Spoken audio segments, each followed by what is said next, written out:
Buenas noches, amados hermanos. El Señor Dios Altísimo me los bendiga. Es un gozo poder a través de este medio llegar hasta sus hogares, llegar a su corazón con la bendita palabra de Dios. El deseo de mi corazón de poder ser de bendición esta noche.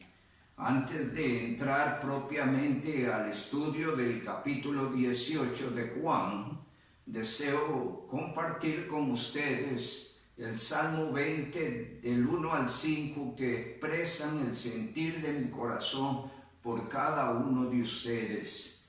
Jehová te oiga en el día del conflicto, el nombre del Dios de Jacob te defienda, te envíe ayuda desde el santuario y desde Sión te sostenga. Haga memoria de todas tus ofrendas y acepte tu holocausto. Te dé conforme al deseo de tu corazón y cumpla todo tu consejo. Nosotros nos alegraremos en tu salvación y alzaremos pendón en el nombre de nuestro Dios. Jehová, conceda a Jehová todas tus peticiones. Es el deseo de que el Dios Altísimo me los esté bendiciendo. Amados hermanos, compartimos algunos avisitos importantes y es: mantengámonos unidos y en contacto unos con otros. El hecho de que no nos estemos congregando no significa que no podamos mantener la relación unos con otros. Tratemos a través de los diferentes medios mantener contacto los unos con los otros. Oremos por la firmeza y fidelidad de la iglesia. Oremos por los mensajeros y sus predicaciones. Y estemos orando por los enfermos. No se olviden de la hermanita Doris, su casa, su familia. Les ayudemos en oración. No olvidemos a la hermanita Lilian Arroyo. También estemos orando por ella. Y si usted sabe de algún otro caso, por favor, hágalo saber a la iglesia para que todos estemos orando por las diferentes situaciones que viven los hermanos. Vamos a abrir nuestras Biblias en esta noche en el capítulo 18 de Juan. Venimos estudiando Juan y hoy nos corresponde el capítulo 18. Vamos a leer allí de los versos 1 y hasta el verso 9. Había dicho Jesús estas cosas, salió con sus discípulos al otro lado del torrente de Cedrón, donde había un huerto en el cual entró con sus discípulos, y también Judas, el que le entregaba. Conocía aquel lugar porque muchas veces Jesús se había reunido allí con sus discípulos. Judas, pues, tomando una compañía de soldados y de alguaciles de los principales sacerdotes y de los fariseos, fue allí con linternas, antorchas y con armas. Pero Jesús, sabiendo todas las cosas que le habían de sobrevenir, se adelantó y les dijo: ¿A quién buscáis? Le respondieron: a Jesús Nazareno. Jesús le dijo: yo soy. Y estaba también con ellos Judas, el que le entregaba. Cuando les dijo: yo soy, retrocedieron y cayeron a tierra. Volvió pues a preguntarles: ¿a quién buscáis? Y ellos dijeron: a Jesús Nazareno. Respondió Jesús: os he dicho que yo soy, pues si me buscáis a mí, dejad ir a estos, para que se cumpliese aquello de que había dicho: de los que me diste, no perdí ninguno. Entonces Simón Pedro, que tenía una espada, la desenvainó e hirió al siervo del sumo sacerdote y le cortó la oreja derecha, y el siervo se llamaba Malco. Jesús entonces dijo a Pedro: mete tu espada en la vaina.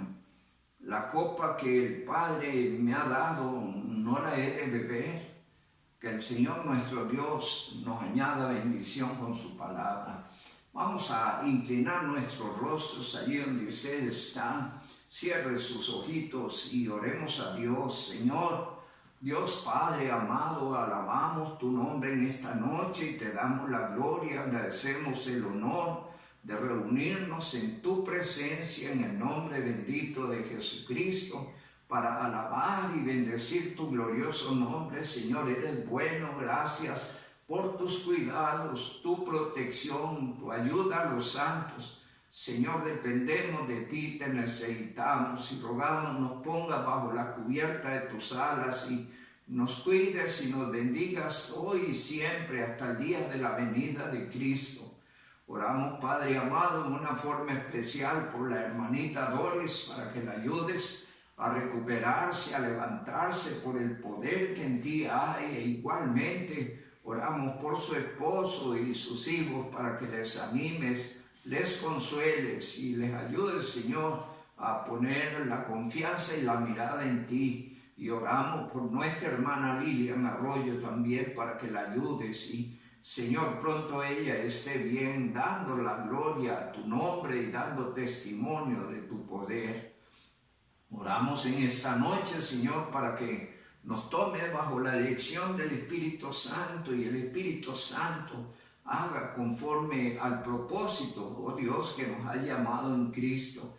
Y esta palabra que se ha de predicar hoy la pongas en nuestro corazón y nos ayudes a valorar el sacrificio de Cristo en nuestro favor, nos ayude a valorar la dicha eterna que tenemos en Cristo y nos ayude a honrar ese sacrificio viviendo en adelante para dar testimonio de Jesucristo. Padre amado, ruego que bendiga los hogares de tus santos y que allí cada hogar se constituya en un lugar de adoración para testimonio, oh Dios, y rogamos que en esta noche tu palabra corra y sea glorificada. Usa a tu siervo para tu gloria, que el Espíritu Santo ponga esa palabra en nuestro corazón todos los días para vivirla y disfrutarla, para gozarnos en la obra de Cristo. Gracias, Padre amado, en el nombre de Jesús. Amén y amén.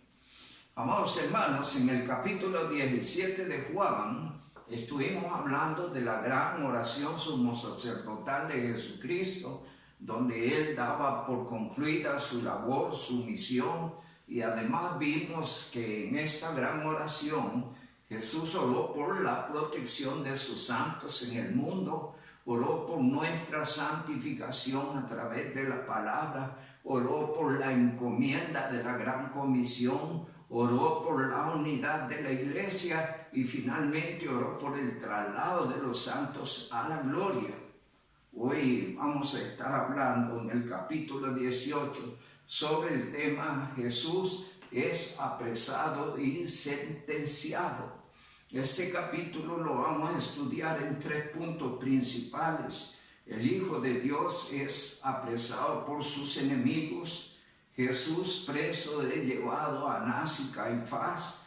Jesús es juzgado y sentenciado a muerte. En primer lugar, vemos que el Hijo de Dios es apresado por sus enemigos. Dice el capítulo 18, verso 1. Habiendo dicho Jesús estas cosas, salió con sus discípulos al otro lado del torrente de Cedrón, donde había un huerto, en el cual entró con sus discípulos.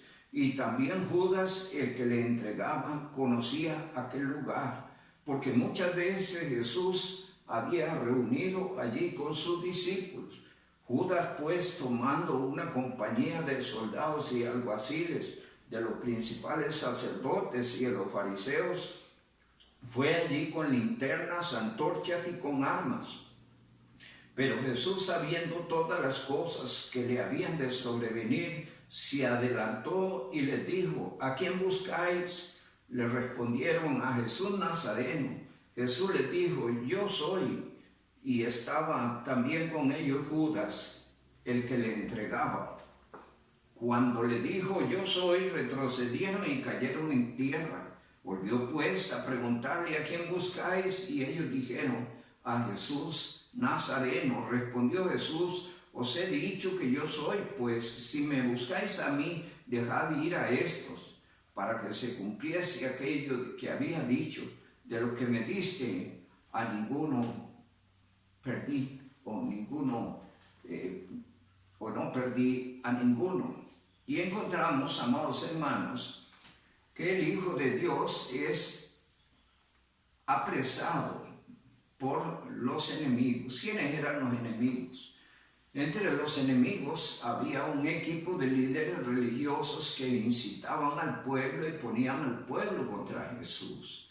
Entonces estos se estaban constituyendo en los enemigos que buscaban en alguna forma destruir a Jesús, quitarlo de en medio, porque su mensaje y su palabra atormentaba sus vidas y hacía que las gentes siguieran a Jesús, y entonces esto estaba afectando el liderato y el mundo religioso de la época. En Marcos capítulo número 10, versos 33, Marcos capítulo 10, versos 33 y 34, dice la palabra: He aquí subimos a Jerusalén, y el Hijo del Hombre será entregado a los principales sacerdotes, a los escribas, y lo condenarán a muerte, y le entregarán a los gentiles, y le escarnecerán, le azotarán, y escupirán en él, y le matarán, mas al tercer día resucitará. Y la palabra del Señor nos muestra cómo Jesús, en el desarrollo de su vida espiritual con los discípulos, él una y otra vez le decía a los discípulos las cosas que habrían de suceder y cuánto habría de padecer. La palabra del Señor en el capítulo 18 nos muestra que después de los acontecimientos de la oración, en el capítulo 17, Jesús con los suyos va al lugar que se conoce como el huerto del Getsemaní. Y dice el verso 1, había dicho Jesús estas cosas, salió con sus discípulos al otro lado, al torrente de Cedrón, donde había un huerto, en el cual entró con sus discípulos. Y es interesantísimo destacar esto. Todo el capítulo 17 habla de la oración sumo sacerdotal de Jesucristo. Pero después de esta oración sumo sacerdotal, Jesús se va al Getsemaní.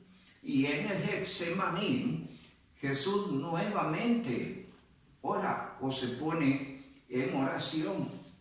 Y allí la palabra del Señor nos enseña que Jesús en esta ocasión está orando a causa del terrible peso del pecado, a causa de la terrible hora que estaba viviendo, la circunstancia que estaba dándose en su vida, pues en su naturaleza santa estaba pesando el pecado del mundo, y esto era un peso tan terrible, tan insoportable, que él necesitó acudir a la oración. En el capítulo 26 de San Mateo, los versos 36 al 41 dice: Entonces llegó Jesús con ellos a un lugar que se llama Getsemaní, y dijo a sus discípulos: Sentaos aquí, entre tanto que yo voy y oro. Y tomando a Pedro y a los dos hijos de Zebedeo, comenzó a entristecerse y a angustiarse en gran manera. Entonces Jesús les dijo: Mi alma está muy triste hasta la muerte. Quedaos aquí y velad conmigo.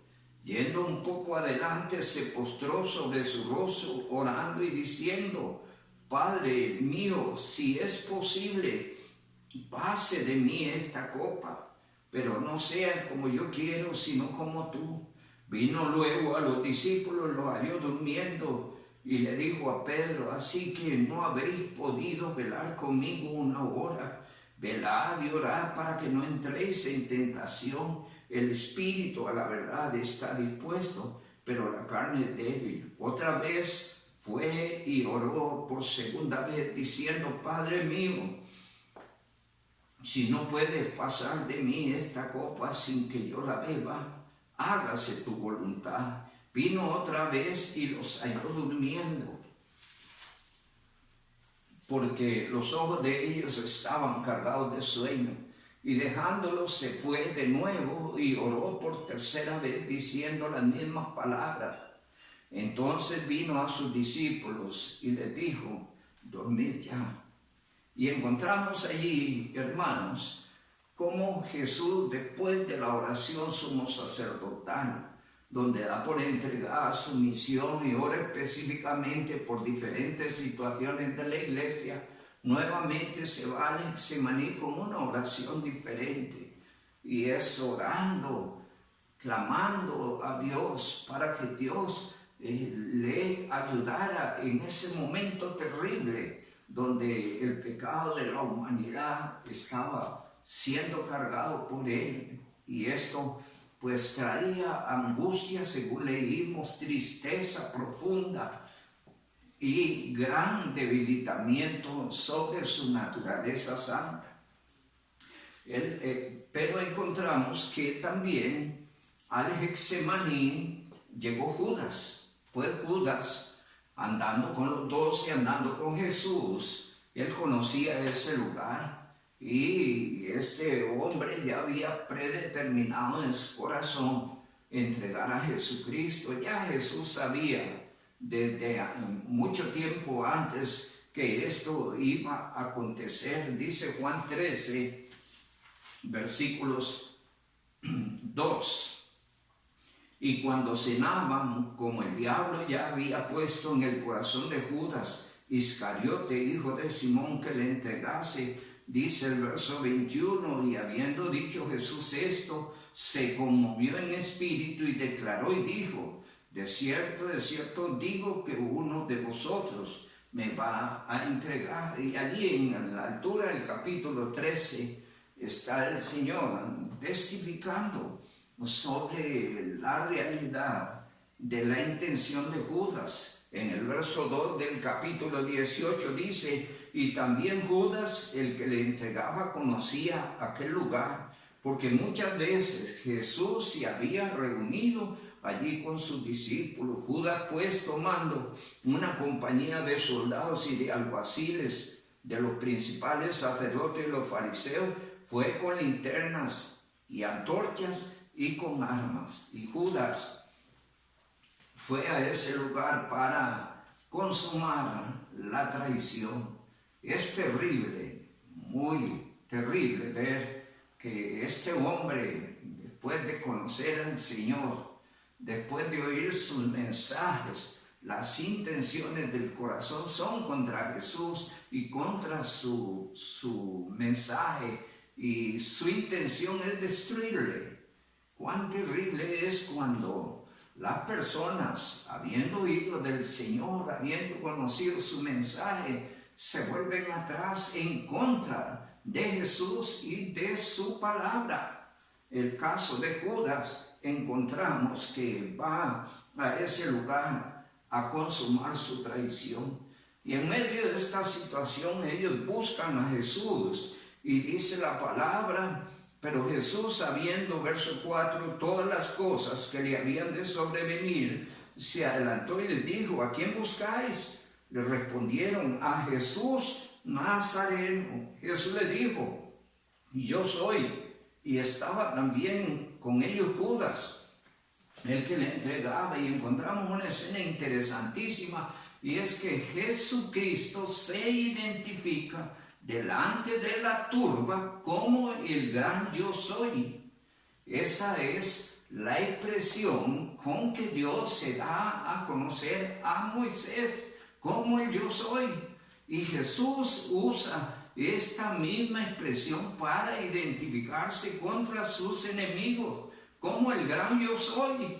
Y dice el verso 6, y cuando le dijo yo soy, retrocedieron y cayeron en tierra. Y esta es una escena maravillosa, pues los enemigos, aun cuando querían desbordar todo su odio y desprecio contra Jesús, al oír la forma en que Jesús se presenta como el gran yo soy, esta gente retrocedieron y cayeron de rodillas, reconociendo al gran yo soy, representado e identificado en la persona de Jesucristo.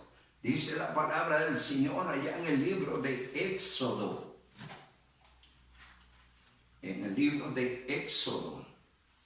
en el capítulo número 3, Éxodo capítulo número 3. La forma en que Cristo se identifica ante Moisés. Dice el verso 14, y respondió Dios a Moisés, yo soy el que soy. Y dijo, así dirás a los hijos de Israel, yo soy, me envió a vosotros. Y aquí Cristo en nuestro texto se identifica como el gran yo soy. Y la turba retrocede y cae de rodillas ante su presencia.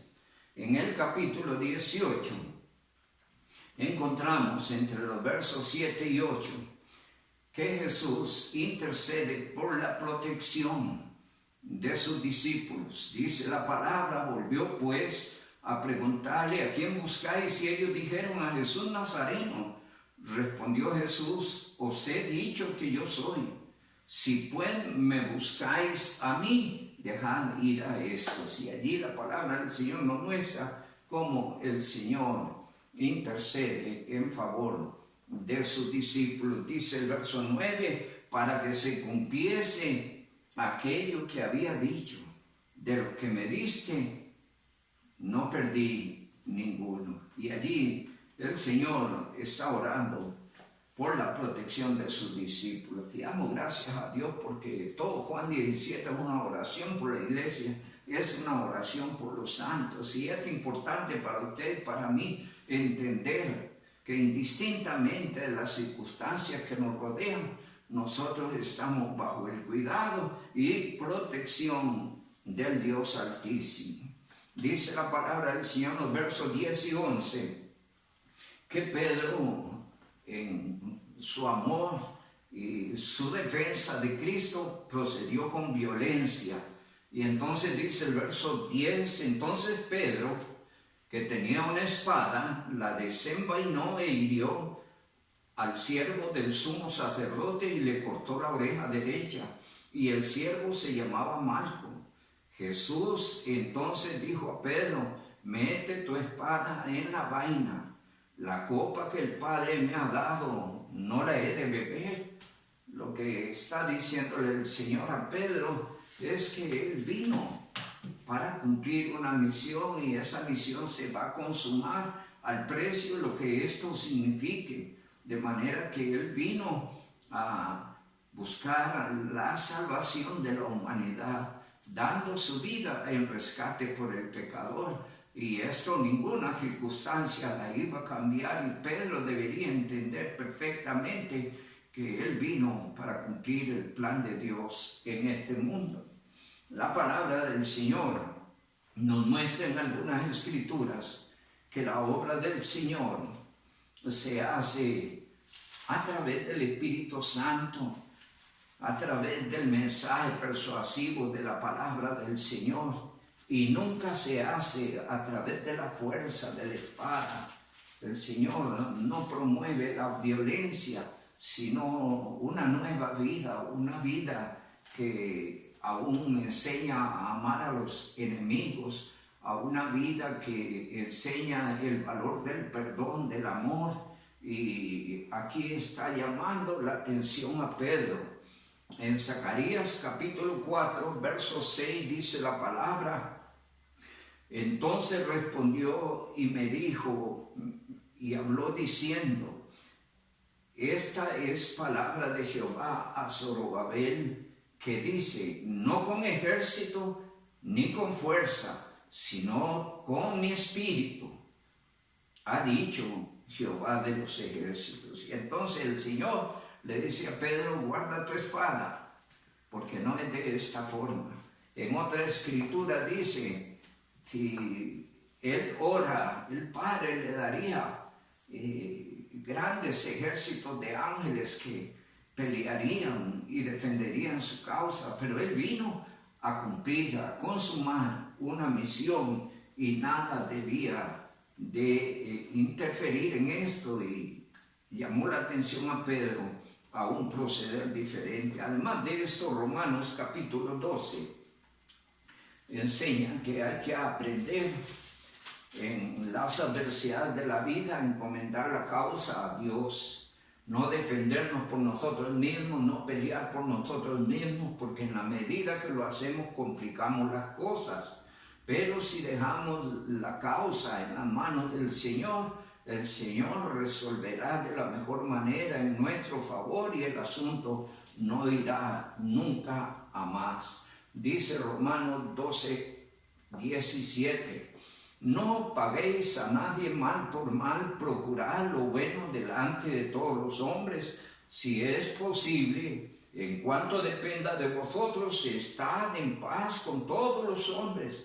No os venguéis por vosotros mismos, amados míos, dejad lugar a la ira de Dios, porque escrito está: mía en la venganza, yo pagaré, dice el Señor. Así que si tu enemigo tuviere hambre, dale de comer, y si tuviere sed, dale de beber, pues haciendo esto, ascua de fuego amontonarás sobre su cabeza. No seas vencido de lo malo, sino vence con el bien el mal. Y después de que Jesús es tomado preso, aunque Juan no lo cita, es importante entender que existen los evangelios paralelos a Juan, que son Mateo, Marcos, Lucas, y que ellos tratan la misma escena, y que muchos de estos evangelios tratan las cosas que, por ejemplo, el evangelio de Juan lo omite, o Juan trata cosas que los otros evangelios omiten.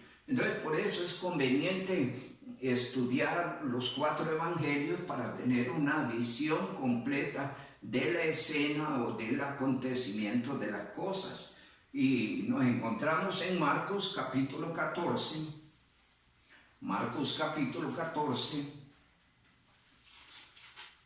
en los versos 48 al 52, 14, 58, 48 al 52, dice la palabra.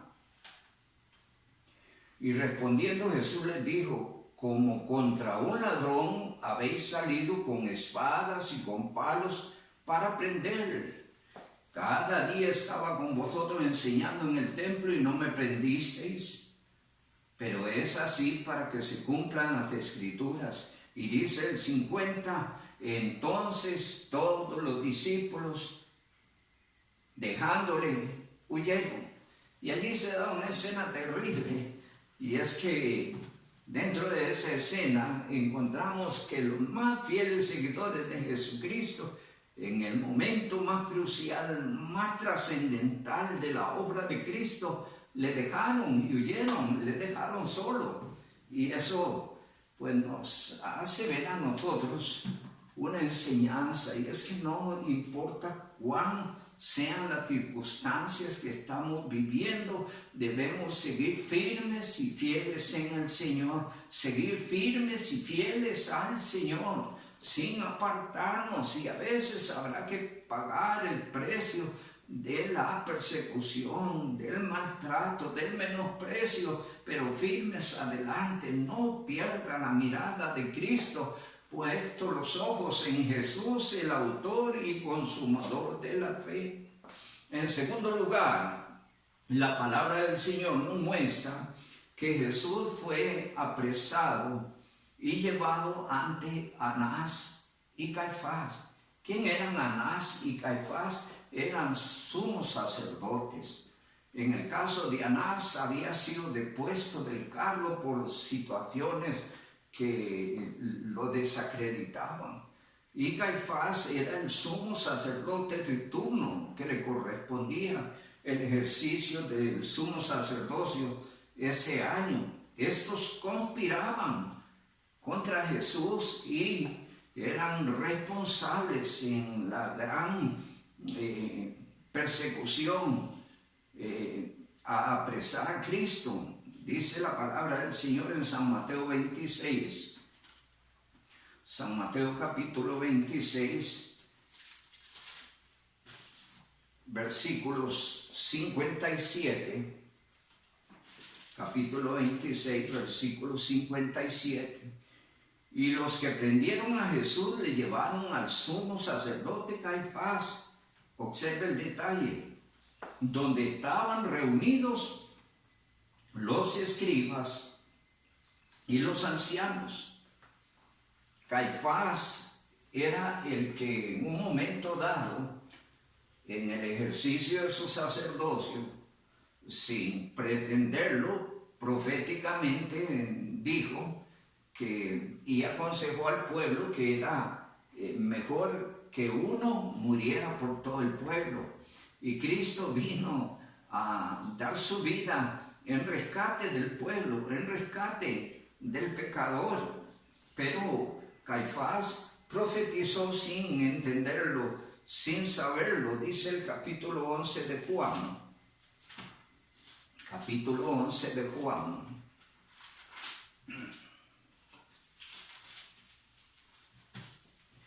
Versículos 49 al 51. Entonces Caifás, uno de ellos, sumo sacerdote aquel año, le dijo: vosotros no sabéis nada, ni pensáis que nos conviene que un hombre muera por el pueblo, y no que toda la nación perezca. Esto no lo dijo por sí mismo, sino que, como era el sumo sacerdote de aquel año, profetizó que Jesús habría de morir por la nación. Y él dijo lo que no sabía, lo que no era suyo, sino que Dios anunció a través de él que Cristo daría su vida por el pueblo. Jesús es interrogado, acusado y maltratado. Verso 19 dice la palabra del Señor. Juan 18, verso 19. Y el sumo sacerdote preguntó a Jesús acerca de sus discípulos y de su doctrina. Jesús le respondió: yo públicamente he hablado al mundo, siempre he enseñado en la sinagoga y en el templo, donde se reúnen todos los judíos, y nada he dicho en oculto. ¿Por qué me preguntas a mí?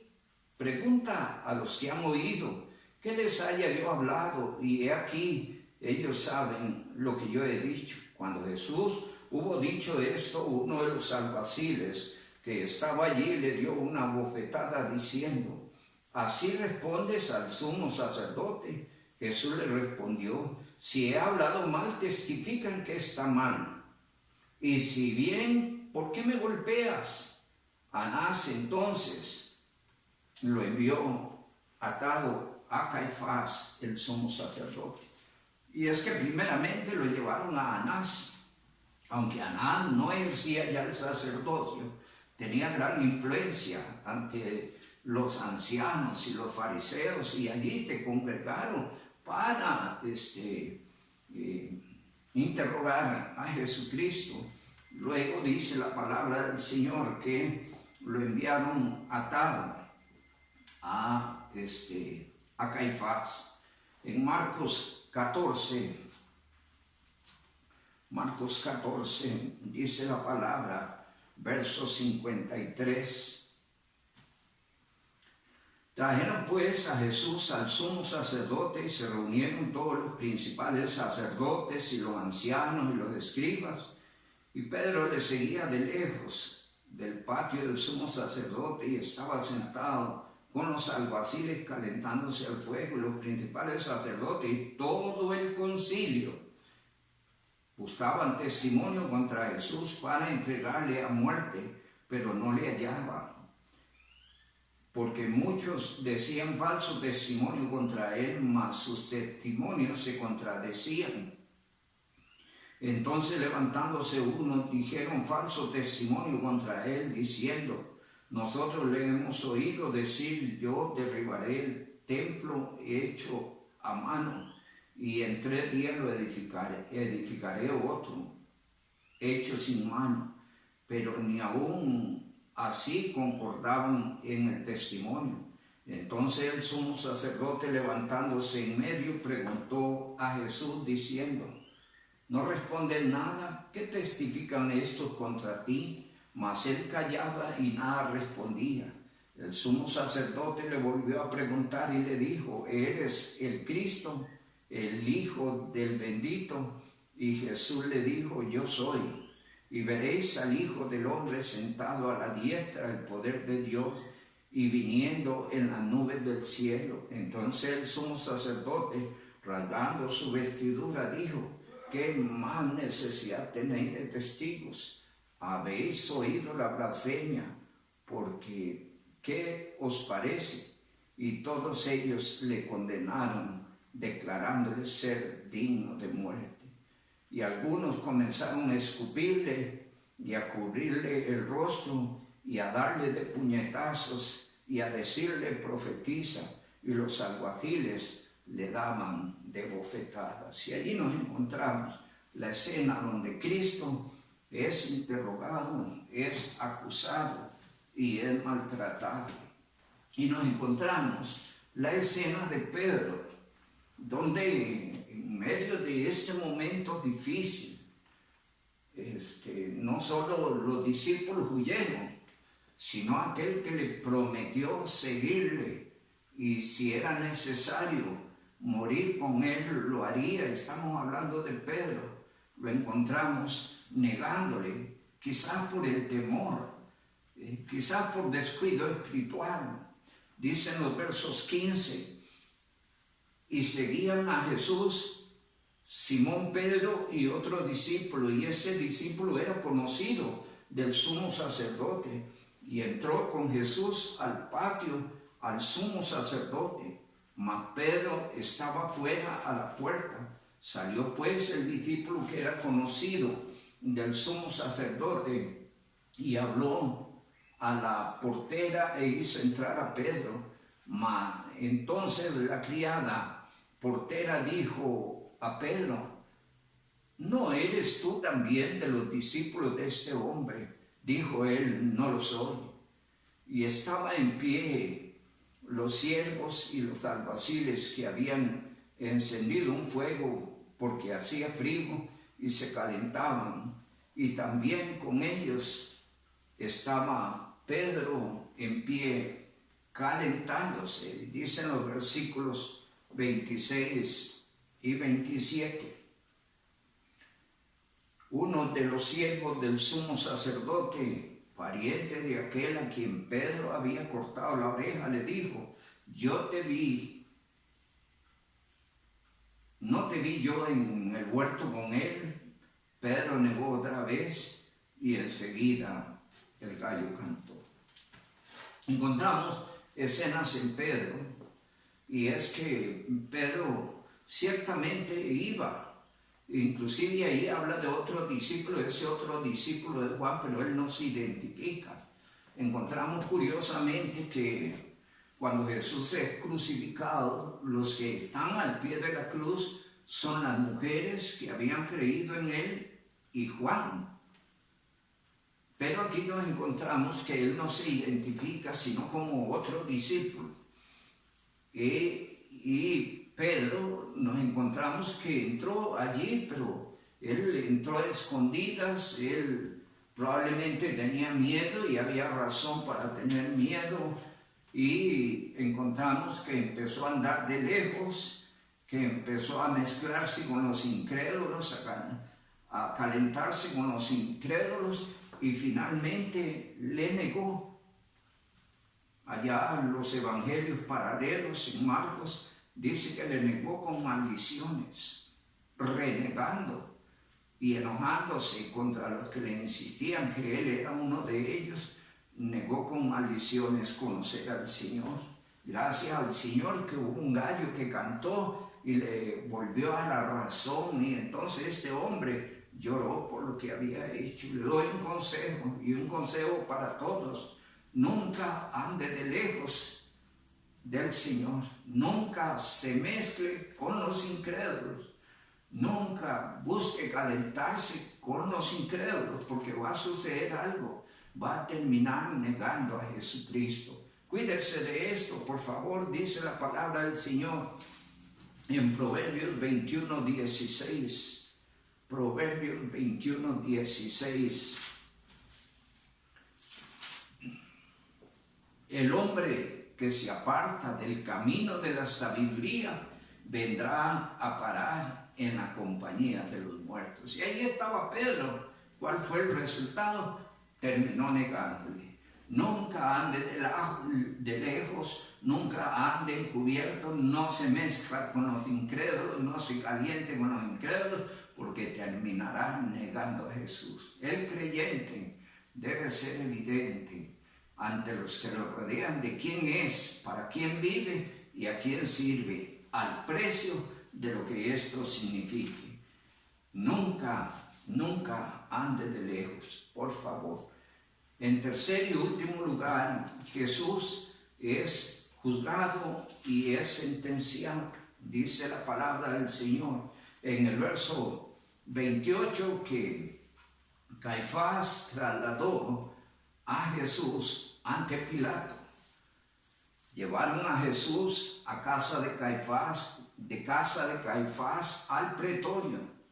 Era de mañana y ellos entraron en el pretorio no entraron en el pretorio para no contaminarse y así poder comer la Pascua. Entonces salió Pilato a ellos y les dijo: ¿qué acusación traes contra este hombre? Respondieron y le dijeron: si este no fuera malhechor, no te lo habríamos entregado. Entonces le dijo Pilato: tomadle vosotros y juzgadle según vuestra ley. Y los judíos le dijeron: a nosotros no nos está permitido dar muerte a nadie, para que se cumpliese la palabra que Jesús había dicho, dando a entender de qué muerte habría de morir. Y allí encontramos, amados hermanos, que Jesús es juzgado y es sentenciado. Lo que toca a los sacerdotes, los escribas, los fariseos o el consejo de ancianos, conocido como el Sanedrín, en lo que a ellos tocan, ya Jesús había sido sentenciado, pero venía la celebración de la Pascua y entonces ellos evitaban hacer algo que no estuviera bien, y entonces le remitieron el juicio a Pilato. ¿Quién era Pilato? Era un gentil, y dice la palabra, y lo entregaron en manos de gentiles. Pilato se encargó de recibirlo, y dice la palabra del Señor, lo llevaron al pretorio. El pretorio era como la sala del departamento del general, un lugar sumamente espacioso donde se llevaban casos que habrían de ser juzgados. Allí Jesús fue llevado. Ese lugar se conoce también como el lugar del pretor o del general, el encargado en este caso de juzgar. La palabra del Señor nos dice en San Mateo 27, San Mateo capítulo 27, versículos 1 y 2. Versículos 1 y 2. Venía la mañana, todos los principales sacerdotes y los ancianos del pueblo entraron en consejo contra Jesús para entregarle a muerte, y lo llevaron atado y lo entregaron a Poncio Pilato, el gobernador. Y dice Marcos 15:1, Marcos 15:1, muy de mañana, habiendo tenido consejo los principales sacerdotes con los ancianos, con los escribas y con todo el concilio, llevaron a Jesús atado y lo entregaron a Pilato. Así es que Jesús es llevado al pretorio ante Poncio Pilato. La palabra del Señor así lo muestra. Y allí Jesús nuevamente es interrogado. Primero fue por Anás, luego por Caifás, los ancianos, los escribas, los fariseos, y ahora nuevamente es interrogado por Pilatos. Dicen los versos 33 al 35. Entonces Pilato volvió a entrar en el pretorio y llamó a Jesús y le dijo: ¿Eres tú el rey de los judíos? Jesús le respondió: ¿dices tú esto por ti mismo o te lo han dicho otros de mí? Pilato le respondió: ¿soy yo acaso judío? Tu nación y los principales sacerdotes te han entregado a mí. ¿Qué has hecho? Respondió Jesús: mi reino no es de este mundo. Si mi reino fuera de este mundo, mis servidores pelearían para que yo no fuese entregado a los judíos, pero mi reino no es de este mundo. Y le dijo entonces Pilato: luego, ¿eres tú rey? Respondió Jesús: ¿tú dices que yo soy rey? Respondió Jesús: tú dices que yo soy rey. Yo para esto he nacido y para esto he venido al mundo, para dar testimonio a la verdad. Todo aquel que es de la verdad oye mi voz. Y allí Cristo Jesús, al ser interrogado, testifica que su reino no es de este mundo. Jesús vino a hablar del reino celestial, del reino de Dios. Y el reino de Dios es un reino que está sobre todos los reinos. Y es un gobierno que está sobre todos los gobiernos. Así es que inclusive la palabra presenta a Cristo como el Rey de Reyes y Señor de Señores, indicando esto, que es un reino que está por encima de todos los reinos y que será un gobierno que está por encima de todos los gobiernos, de manera que no es de compararse. Jesús claramente dice: mi reino no es de este mundo. El reino que Él promueve es el reino de Dios. Y allá hay que leer un poquito en 1 Corintios 15, versículos 26 en adelante, sobre el establecimiento del reino eterno de Dios. Él testifica que su reino no es de este mundo, y los judíos lo sentencian y piden a Barrabás. Tristemente piden a un impío. Pero esto tiene un sentido y tiene una aplicación.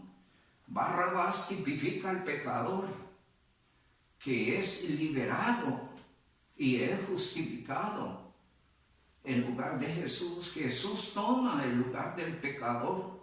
Jesús es juzgado y sentenciado para que el que en Él cree tenga libertad y seguridad eterna.